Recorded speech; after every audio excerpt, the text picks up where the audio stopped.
스가랴 여호와의 기억하심. 이 스가랴 선지자의 그 이름처럼 하나님께서 이스라엘 백성들을, 또 하나님의 백성들을 기억하시겠다고 말씀하십니다. 특별히 하나님의 약속, 언약이잖아요. 그 언약을 기억하시겠다고 말씀하시고, 또한 너희들의 눈물, 너희들의 애통하는 기도, 회개하는 눈물의 기도를 기억하시겠다고 계속해서 말씀을 하십니다. 그래서 오늘 본문은 그날에 계속해서 마지막 때, 종말의 때를 이야기합니다. 그래서 그때 어떤 일이 일어날 것인가? 하나님께서 하나님을 믿는 백성들, 예수 그리스도를 믿는 백성들을 기억하시고 어떤 일들을 행하실 것인가에 대해서 쭉 이야기를 하고 있습니다. 그래서 1절에 보면 여호와의 경고의 말씀이라. 그래서 너희들이 꼭 들어야 되고 경계해야 되고 반드시 마음에 새겨둬야 할 그런 말씀이라는 것입니다. 근데 우리가 이제 자주 잊어버리잖아요. 자주 잊어버리고 그날에 종말이 올 것이라는 것에 대해서 자꾸 잊어버립니다. 물론 개인적인 종말, 우리 자신의 죽음이죠. 이것에 대해서는 늘 인지를 하고 있습니다. 내가 죽을 때가 가까워왔구나. 그리고 언제든지 죽을 수 있는 그런 때가 있겠구나 라는 생각들은 종종 합니다. 어떤 사건들이 일어났을 때 내가 이 세상에서 영원히 살지는 않을 것 같다 라는 생각들을 종종 하죠. 하지만 또 다른 종말이 있습니다. 예수 그리스도의 재림이죠. 성경에서는 예수 그리스도의 재림에 대해서도 분명하게 이야기합니다. 시기와 징조에 대해서, 지진이라든가 기근이라든가 전쟁이라든가 전염병이라든가 이 처처에 이런 것들이 일어나고 예수 그리스도의 재림, 또 복음이 땅끝까지 증거되면 예수 그리스도께서 재림하신다는 이야기를, 말씀을 계속 하시는데 이것에 대해서는 우리가 인지하지 못하는 경우가 많습니다. 그래서 영원히 예수 그리스도께서 안 오실 것처럼 그렇게 살아간다는 겁니다. 그래서 나름대로 자신의 삶들을 꾸준히 살아가는데 어쨌든 다 기억하지 못하고 잊어버리고 예수님께서 오신다는 사실, 재림하실 거라는 사실에 대해서 까마득하게 잊어버리고 살아가는 경우가 참 많다는 것을 알게 됩니다. 스스로도 그런 날들이 오지 않을 거라는 생각들을 하는 거죠. 잊어버리고 우리 일상에 파묻혀 사는 경우가 많은데 하나님께서는 분명하게 그날, 종말의 때, 예수 그리스도의 재림에 대해서 말씀을 하신다는 것입니다. 이 말씀은 물론 그 당시 상황들 이야기도 합니다. 하지만 이 스가랴는 이미 예루살렘이 멸망하고 또 바벨론 포로로부터 돌아온 이후에 이 말씀을 하기 때문에 오히려 예루살렘이 에워싸일 때 유다에까지 이르리라. 이 말씀은 좀 과거 이야기인데 미래를 지금 미래형으로 이야기를 하는 거잖아요. 그렇죠. 예루살렘이 에워싸이고 바벨론에게 에워싸이고 멸망한 것은 이미 지나간 이야기입니다. 실제로 스가랴는 그 다음 세대 사람이거든요. 이미 회복된 상태거든요. 근데 왜 이 말씀을 하셨을까? 이게 이제 바로 마지막 때라는 거죠. 그때를, 그 바벨론에게 멸망할 때를 이야기도 하지만 더 우리가 확대를 시켜보면 마지막 때, 그날은 종말의 때라고 이렇게 말씀을 하시는 거죠. 그때 예루살렘이 에워싸이고 또 많은 민족들이 와서, 주변의 민족들이 와서 쳤다고 하죠. 그래서 그때 이제 하나님께서 어떻게 역사하시는가 그 이야기를 합니다. 2절에 보면 보라, 내가 예루살렘으로 그 사면 모든 민족에게 취하게 하는 잔이 되게 할 것이라. 취하게 하는 잔. 또한 3절에 보면 그날에는 내가 예루살렘을 모든 민족에게 무거운 돌이 되게 하리라. 그래서 취하게 하는 잔, 무거운 돌. 즉 예루살렘은 하나님을 믿는 자들, 예수 그리스도를 믿는 자들이죠. 그래서 그것을 드는 모든 자는 크게 상할 것이다. 천하만국이 그것을 치려고 모일 것이다. 하지만 4절에 보면 그날에 내가 모든 말들을 쳐서 놀라게 하며 그 탄자를 쳐서 미치게 하되 유다 족속은 내가 돌보고 모든 민족의 말을 쳐서 눈이 멀게 하리라. 하나님께서 치시겠다고 말씀을 하시죠. 하나님께 쳐서 모든 것들을 멸망시키겠다 말씀을 하십니다. 그리고 하나님을 믿는 자들, 예수 그리스도를 믿는 자들은 지키시고 보호하시겠다고 약속을 하시는 거죠. 내가 쳐서 멸망시키겠다. 분명한 말씀을 하시는 거죠. 그날에. 또한 6절에 보면 그날에 유대 지도자들을 나무 가운데 화로 같게 하고요. 곡식단 사이에 횃불 같게. 얼마나 잘 타오르겠습니까? 그래서 그 좌우에 애호싼 모든 민족을 불살릴 것이다. 완전히 불살라서 멸망시키겠다. 모든 민족들을요. 그리고 7절에 보면 먼저 유다 장막을 구원하리라 이렇게 말씀을 하십니다. 8절에도 예루살렘 주민을 보호하겠다고 말씀하시고요. 또 9절에도 이방 나라들을 그날에 내가 멸하기를 힘쓰리라. 하나님께서 분명한 선을 두시죠. 하나님을 믿는 자들은 보호하시고 지키시고 그날에 모든 민족들, 하나님을 대적하는 모든 민족들을 멸하고 쳐서 하나님의 능력을 보이시겠다고 약속을 하시는 겁니다.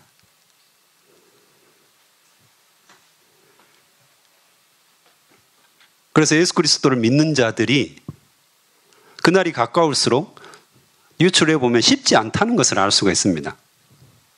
싸움이 있다는 거죠. 영적 싸움이 있다는 것을 알 수 있습니다. 그래서 왜 이렇게 힘들까요? 학생들을 이제 상담하다 보면 왜 이렇게 안 풀릴까요? 왜 이렇게 어려움에 계속 제가 빠질까요? 안타까울 정도로 여러 가지 어려움들이 쌓이는 경우가 많죠. 우리 개인을 한번 돌아보시면 생각보다 안 좋은 일들이 확 몰려올 때가 있습니다. 한두 개가 아니고 여러 개가 동시에 몰려오면 우리가 패닉에 빠지기도 하고 굉장히 두려워하고 뭘 해야 할지 모를 때가 상당히 있다는 것을 알 수가 있습니다. 생각보다 어려운 일들은 겹쳐서 옵니다.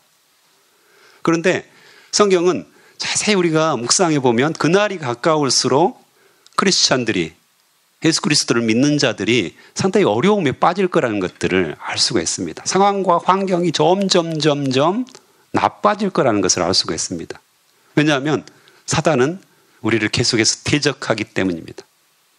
기본적으로 이 컨셉이 있습니다. 물론 그 안에서 우리가 하나님을 보고 하나님을 바라보면서 즐거워하고 기뻐하는 것이 당연하죠. 범사에 기뻐하라고 말씀합니다. 이 말씀을 따라서 우리가 범사에 감사하고 항상 기뻐하는 이런 삶을 우리가 사는 거잖아요.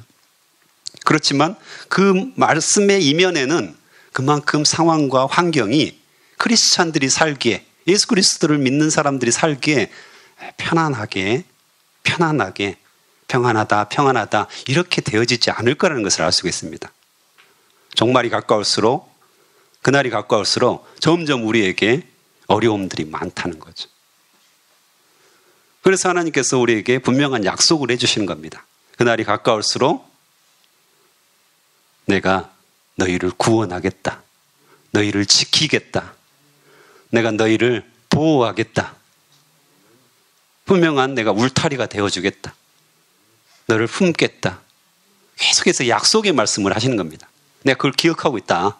너희들과 약속을 했지 않느냐? 기억하고 있다. 너를 보호하고 지키겠다. 이 말씀을 더욱더 강력하게 하시는 겁니다. 그만큼 이제 어려움에 빠질 가능성들이 그런 상황 환경들이 안 좋아진다는 것을 분명하게 나타내고 있는 거죠.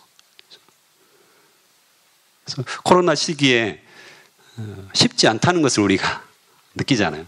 저도 이제 지금 한 달간 사역 동역자 개발 훈련이라는 것을 하고 있습니다. 그래서 지금은 집중 훈련을 했고요.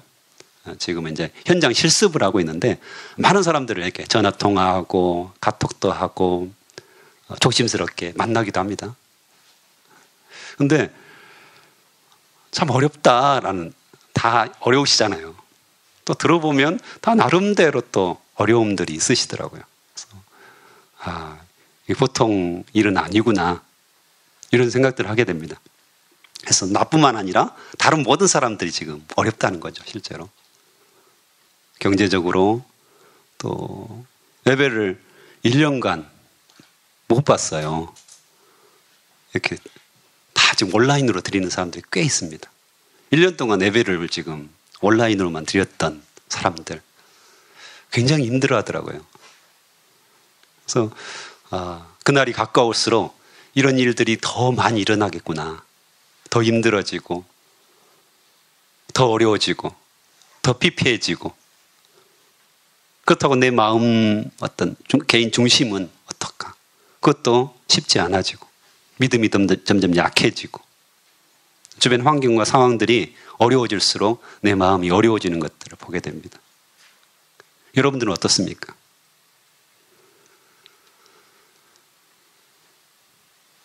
비슷비슷하죠? 네, 비슷비슷합니다. 그때 우리 그리스도인들이 붙잡아야 될 것은 뭡니까? 약속입니다. 언약입니다. 하나님께서 우리를 기억하시겠다고 약속을 하십니다. 어떤 상황과 어떤 환경 속에서도 스가랴, 여호와의 기억하심, 하나님 우리를 기억하시고 우리를 눈동자처럼 바라보시고 계시다고 분명하게 약속을 하십니다. 상황과 환경을 바라보기보다는 하나님과 눈을 맞추는 것이 지금 시대에는 가장 필요합니다. 또한 내가 하나님을 바라봤다면 주변에 수많은 사람들이 어려워하고 있는데 그분들에게 눈을 돌려서 손을 잡아주고 따뜻한 말 한마디, 카톡 한 문장, 전화 한마디 통해서, 아주 뻔한 이야기잖아요. 때로는 하나님을 바라보자. 아주 상투적인 언어일 수도 있습니다. 그렇죠? 내가 기도할게, 이런 거. 그런데 때로는 그게 그 사람들에게 힘이 될 수 있다는 것입니다. 내가 상황과 환경을 바라보지 않고 하나님의 약속을 기억하고 하나님이 나를 기억하심을 붙잡았다면 또 다른 사람에게 손을 내밀어서 그 일들을 담당했으면 좋겠습니다. 내가 힘드니까 다른 사람도 힘듭니다. 내가 힘드니까 나를 바라봐 주십시오. 이게 이제 우리 사람의 기본적인 속성이잖아요. 나 지금 힘들어요. 코로나 때문에 너무 힘들어요. 나를 바라봐 주십시오. 맞죠? 그런데 우리가 말씀을 통하여서 하나님의 기억하심을 우리가 받고 그분께로 나아가고, 또 이제 이런 새벽 기도를 통하여서, 기도 시간을 통하여서 주님 앞에 무릎을 꿇었다면 회복되어야 되겠죠? 주님의 기억하심을 우리도 기억해야 되겠죠? 그리고 주님을 바라봤다면 이 새벽 기도 예배당 문을 나설 때 우리에게 다른 사람이 기억났으면 좋겠습니다. 내가 돌볼 사람은 없을까? 내가 오늘 이 받은 은혜를 한 사람이라도 나누어주고 싶다, 이런 마음이 있다면 이게 바로 하나님께서 원하시는 공동체가 아닐까, 그런 생각들을 해보게 됩니다. 그래서 그날이 가까울수록 우리는 더욱더 하나님과 소통하고 또 이웃과 소통하는 이 일들을 계속 해가야 합니다. 상황과 환경은 좋아진다고요? 절대 좋아지지 않습니다. 지금이 최악이라고요? 천만에요. 지금이 최악이 아닙니다. 이 코로나가 끝나도 분명히 다른 일들은 얼마든지 우리 안에 일어납니다. 더 심각한 상황, 더 절망적인 상황들은 계속될 거라는 겁니다. 절대 평안해지지 않을 겁니다. 상황과 환경 속에서 여러분이 평안을 찾기 시작하면 그건 사단이 이야기하는 겁니다. 절대 그럴 리가 없습니다.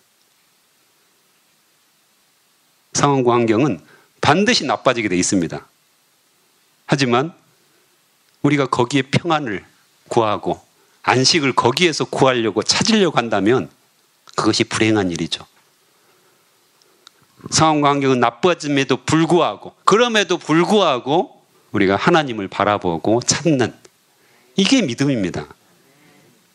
말씀이 약속을 굳게 부여잡고 하나님이 나를 기억하신다고 분명하게 말씀하셨어. 결코 나를 버리지 않으시고 나를 떠나지 않으신다고 말씀하셨어. 그걸 딱 붙잡는 거죠. 여기 한 분 한 분 계신 분 중에 어느 한 분이 상황과 환경이 나는 잘 풀리고 있어, 이렇게 말할 수 있는 분이 있겠습니까? 그게 사실이잖아요. 그래서 그날에 우리를 구원하시겠다, 보호하시겠다, 힘을 주시겠다, 계속 약속을 하시는 겁니다. 거듭거듭 말씀하시는 이유가 있는 것입니다. 그리고 또 10절, 11절, 여기서는 애통하다라는 말이 계속 나옵니다. 즉 사람들이 예수님을 배반하잖아요. 그리고 예수님의 십자가 사건, 그 중에 보면 그 찌른 바를, 그들이 그 찌른 바 그를 바라보게 될 것이다, 이런 말씀이 나와 있습니다. 그래서 예수님을 찌르고 그 찌른 자들이 그를 바라보게 된 날이 그날에 있게 될 것이라는 거죠. 그때 예루살렘에 11절에 보면 큰 애통이 있으리라고 말씀하십니다. 결국 마지막 때는 회개의 역사들이 일어난다는 것입니다. 여기서 애통한다는 것은 회개한다는 의미거든요. 그래서 하나님께서 은총, 하나님의 은혜와 간구하는 심령을 부어주시겠다고 약속하십니다. 그렇다면 하나님의 은혜와 간구하는 심령을 받은 자들, 부음받은 자들이 어떻게 하냐면 애통한다는 것입니다. 무릎을 꿇고 기도하며 애통하며 회개한다는 의미입니다. 그래서 마지막 때 회개 운동이 일어날 거라고 분명하게 말씀을 하십니다. 제가 사람들과 계속 지금 소통하고 있다고 했잖아요. 그래서 어떤 형제가 치과 의사인데 저에게 전화를 했더라고요.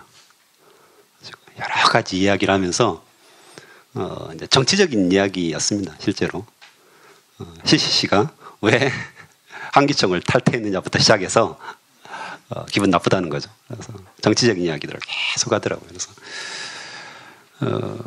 들어줬죠. 한 영혼이 귀하잖아요. 저희들은 이제 보통 중립을 지키거든요. 정치적으로는. 왜냐하면 CCC 안에도 수만 명이 있는데 다 달라요. 간사들도 1000명이 되거든요. 근데 정치 이야기하면 이게 다 갈라집니다. 싹 갈라져요. 아주 생각들이 다 다르더라고요. 그래서 그런 정치 이야기들을 하지 않도록 보통 이야기하죠. 하면 이제 갈라지는 거죠. 마음이 갈라지고 사람들이 갈라지기 때문에 하지 말라, 이렇게 나오는데 그 친구가 이제 거의 1시간 동안 이야기를 하고 결론은 이제 어떤 약에 관한 것이었습니다. 코로나19에 효과가 있는 약인데 진짜 좋은 약인데 이렇게 좌파 정부가 막고 있고, 그다음에 미국 같은 데는 란데시블이라고 그 약을 팔기 위해서 이 약을 막고 있다, 이런 이제 이야기였어요. 유튜브에서 나오는 이야기죠.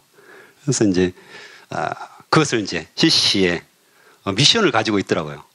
사명감을 가지고 이 CCC에 전파해야 되겠다. 그래서 대표님 뭐 연락처를 주라, 이제 이런 것부터 시작해서 굉장히 강하잖아요. 밀어붙이는 거예요. 자기 주장을 계속해서 밀어붙이고, 그래서 이제 저희 의사들 그룹, 치과 의사들 그룹, 이런 그룹들이 있거든요. 그래서 이제 회장이 초대를 해가지고 그 형제의 의견을 들어줬어요. 굉장히 이제 넓은 마음으로 들어줬죠. 근데 이제 거기다가 글을 이제 사명감이 있으니까 굉장히 순수한 친구예요. 그래가지고 그 생각들이 조금 이제 일단 한쪽으로 치우치다 보니까 주장이 강해지고 막 강요를 하는 거예요. 이거 안 믿으면 다 사탄이다, 막 이런. 제가 사탄이 됐습니다. 그래서 사탄이 됐어요. 아유, 할렐루야. 네. 그런 말 들으면서도 네, 제가 평안할 수 있으니까 할렐루야죠. 네. 근데 뭐 이제 거기에 주장을 쭉 쓰는 거예요. 결론은 안 믿으면 사탄이고 뭐 이런 어떤 내용이 있거든요. 그래서 저한테 또 전화하고 계속 이제 막 보내와요. 보내오면서. 근데 이제 의사들은 아직 검증이 안 된 부분이고 임상도 안 된 부분이고 하니까. 근데 이제 그 주장은 다 이제 막고 있다. 좌파 정부들이 막고 있고 부자 나라들이 자기 약 팔아먹기 위해서 다 막고 있다. 이렇게 이야기하면서 그래서 이 코로나 때문에 수많은 사람들이 죽어가고 있는데 안타까워 죽겠다. 그래서 이거를 계속해서 알려야 되겠다. 이런 이야기를 하더라고요. 그래서 그 이제 순수한 마음이잖아요. 그래서 이제 그것을 이해하면서도 그래서 결론적으로는 제가 이제 그 이야기를 했습니다. 이제 들어주지 않는 거잖아요, 지금. 의사 그룹에서도 치과 의사 그룹에서 들어주지 않으니까 이제 굉장히 낭망하고 힘들어 하더라고요. 얼마나 순수했으면. 그래서 그래도 막 자기는 사명감을 가지고 해야 되겠다 했는데 제가 마지막으로 이제 상담을 해주면서 그 이야기 했더니 어느 정도는 좀 수용을 조금 하더라고요. 나중에는 어떤 이야기를 해줬냐면 이 코로나19로 말미암아서 우리 그리스도인들의 자세가 뭘까? 물론 너처럼 어떤 약에 대해서 유튜브를 듣고 어떤 약에 대해서 확신을 가져서 이렇게 이야기하고 이렇게 설득하고 다른 사람에게 알리는 것도 참 중요하다. 하지만 하나님께서 원하시는 것은 무엇일까? 라는 것들을 생각해 보자. 우리가 그런 가짜 뉴스라고 하잖아요. 그런 것들에 우리가 현혹되고 휘둘리는 것보다는 오히려 하나님께서 원하신 것은 애통하는 마음이 아니겠느냐. 우리 그리스도인들에 대한 경고가 아니겠느냐. 세상이 계속해서 죄악으로 흘러가고 있고 이런 상황 속에서 한국교회도 교회들도 역시 마찬가지로 세상의 힘과 폭력으로 흘러가고 있고 이런 상황 속에서 우리가 정말 애통하고 눈물을 흘리면서 기도하고 이 나라 이 민족의 죄악이 나의 죄악이고 이 땅의 교회의 죄악이 나의 죄악인데 이것을 부여잡고 애통하고 눈물을 흘리면서 기도하는 사람들을 하나님께서 찾으시지 않겠느냐. 내가 먼저 주님 앞에 무릎 꿇고 간절히 하나님의 긍휼을 구하고 하나님의 뜻을 구하는 것이 먼저가 아니겠느냐. 그래서 정말 내 안에 이게 그냥 나무 일이 아니고 그냥 두려운 나도 걸리면 어떡하지? 이 정도의 문제가 아니라 정말 이 땅의 죄악이 그만큼 가득해서 하나님의 진노가 쏟아지고 있고 이것을 누군가는 막아서서 무릎을 꿇고 애통하며 눈물을 흘려야 하지 않겠느냐. 그것이 우리의 우선순위고 우리가 지금 당장 해야 될 일이지 않겠느냐. 그래서 그런 이야기를 나누고 그 다음 날 아침에 제가 이제 다음 주에 이제 금시순례가 있는데 겟세마네 기도회라는 걸 합니다. 1시간 동안 이제 준비 기도회죠. 그래서 일주일간 이렇게 하는데 진짜 그 생각이 나더라고요. 제가 했던 말들이 생각나면서 제가 오랜만에는 아닌데요. 무릎을 꿇고 한번 주님 앞에 기도를 하게 됐어요. 정말 이 땅을 바라보면서 참 힘들더라고요. 그래서 자연스럽게 무릎이 꿇어지고 제가 살이 없어서 무릎을 꿇으면 굉장히 아프거든요. 그래서 무릎을 절대 안 꿇습니다. 참 하나님의 눈물을 우리가 기억해야 되겠다 이런 생각들이 들었어요. 그래서 많은 사람들이 두려워하고 있죠. 크리스천들조차도 두려워합니다. 하지만 그 두려움이 우리의 1차적인 반응이 되어서는 안 된다는 거죠. 이런 일들이 왔을 때 내가 회개해야 될 것은 없는가? 애통해야 될 것은 없는가? 나를 돌아보고 또 이 땅을 돌아볼 줄 아는 이게 이제 바로 기도하는 그리스도인들이고 하나님의 뜻을 잘 발견한 그리스도인들이라는 생각들이 듭니다. 그래서 오늘 우리가 주님의 눈물을 기억하고 하나님께서 우리를 무엇을 원하시는가 기억하고 애통하는 시간이 되었으면 좋겠습니다. 이 땅은 우리의 애통을 원합니다. 하나님께서도 우리의 애통을 원하시는 거죠. 그 눈물의 기도가 있을 때 회복이 되는 것이지 백신이 치료제가 절대 이 땅을 회복할 수 없습니다. 우리는 착각을 하고 있습니다. 언론에 이런 어떤 세상의 말에 너무 귀를 기울이는 겁니다. 하나님의 마음, 하나님의 뜻을 우리가 다시 한번 찾는 그런 계기가 되었으면 좋겠다. 이런 생각들이 듭니다. 그래서 같이 기도하겠습니다. 하나님 아버지, 이 코로나 시기에 하나님께서 그때 일어날 일들에 대해서 우리에게 말씀하여 주셔서 감사합니다. 하나님께서 우리를 기억하시겠다고 약속하여 주셔서 감사합니다.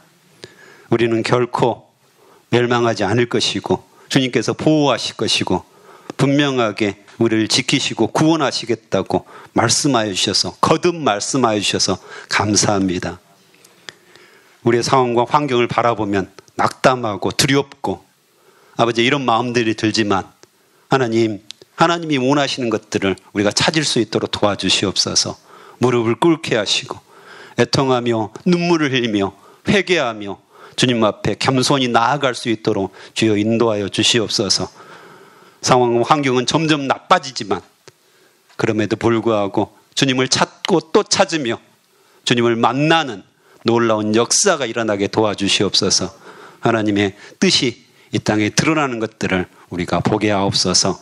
오늘 또 귀한 헌금을 통하여서 주님 앞에 드린 자들이 있습니다. 주님께서 받으시고 그들의 소원을, 그들의 기도를 주님께서 들어주시옵소서. 또 이 헌금이 쓰이는 곳곳마다 생명이 살아나는 역사들이 일어나게 도와주시옵소서. 감사합니다. 예수님의 이름으로 기도합니다. 아멘.